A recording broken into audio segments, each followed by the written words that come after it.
প্রজন্মের রক্ত আমরা জামাত ইসলামী বৃথা যেতে দেব না। জুলাই সনদের ভিত্তিতে জাতীয় নির্বাচন, পিআর পদ্ধতির বাস্তবায়ন, জাতীয় নির্বাচনের লেভেল প্লেইং ফিল্ড নিশ্চিতকরণ, গণহত্যার দৃশ্যমান বিচার ও জাতীয় পার্টি সহ 14 দলের কার্যক্রম নিষিদ্ধ করার দাবিতে জামায়াতে ইসলামীর কেন্দ্রীয় সংগঠন যুগপৎ আন্দোলনের ডাক দিয়ে বিক্ষোভ মিছিল ও সমাবেশের ঘোষণা দেয়। কেন্দ্রীয় কর্মসূচির অংশ হিসেবে লালমনিরহাট জেলা জামায়াতে ইসলামী আজ আসরের নামাজের পর শহরের কেন্দ্রীয় মসজিদ থেকে একটি বিক্ষোভ মিছিল বের করে। বিক্ষোভ মিছিলটি শহরের প্রধান সড়কগুলো প্রদক্ষিণ করে রংপুর লালমনিরহাট মহাসড়ক প্রদক্ষিণ শেষে শহরের প্রাণকেন্দ্র মিশন মোড়ের সমাবেশের মধ্য দিয়ে শেষ হয়। এতে বক্তব্য রাখেন ইসলামী ছাত্র শিবিরের লালমনিরহাট জেলা শাখার সভাপতি আশরাফুল আলম সালেহ।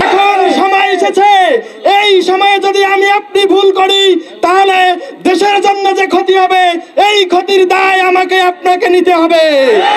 উপস্থিতি 5ই আগস্ট পরবর্তী সময়ে বাংলাদেশ জামায়াত ইসলামী ও ইসলামী ছাত্র শিবিরের ভাইয়েরা প্রত্যেকটা মন্দিরে গিয়ে দিন রাত ভর পাহারা দিয়েছে।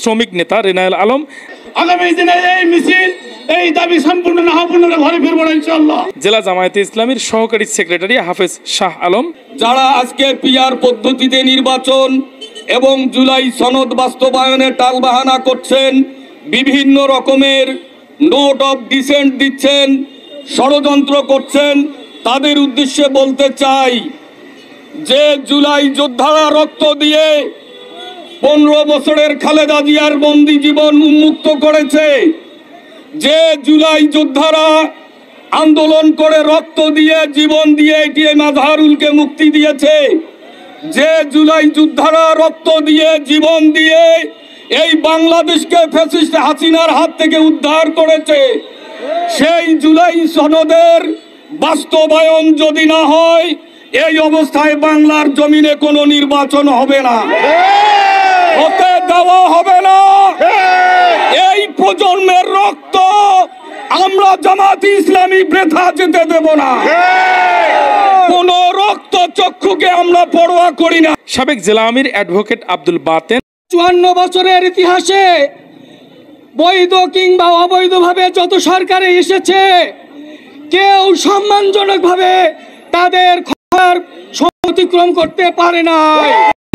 সর্বশেষে প্রধান অতিথির বক্তব্য রাখেন জেলা আমির ও কেন্দ্রীয় মজলিসের শুরা সদস্য অ্যাডভোকেট আবু তাহের। আমরা আজকের এই বিক্ষোভ মিছিল পরবর্তী সমাবেশ থেকে আমাদের অন্তর্বর্তীকালীন যেই সরকার তাদেরকে জানিয়ে দিতে চাই, আমরা যেই 5 দফা দাবি উত্থাপন করেছি এই 5 দফা দাবি আপনাদেরকে মেনে নিতে হবে। আগামী জাতীয় নির্বাচন নিম্নকক্ষ এবং উচ্চকক্ষ উভয় কক্ষে অবশ্যই পিআর পদ্ধতি চালু করতে হবে। আগামী দিনের এই নির্বাচনে অবাধ, সুষ্ঠু এবং নিরপেক্ষ নির্বাচনের জন্য লেভেল প্লেইং ফিল্ড প্রস্তুত করতে হবে। গত ফ্যাসিস্ট সরকার এবং তাদের যেই দোসর, সেই ফ্যাসিস্ট সরকার এবং দোসরের জুলুম যেই নির্যাতন করেছে সেই জুলুম নির্যাতনের বিচার দৃশ্যমান করতে হবে। Ariful Islam Arif, news live, Lalmonirhat.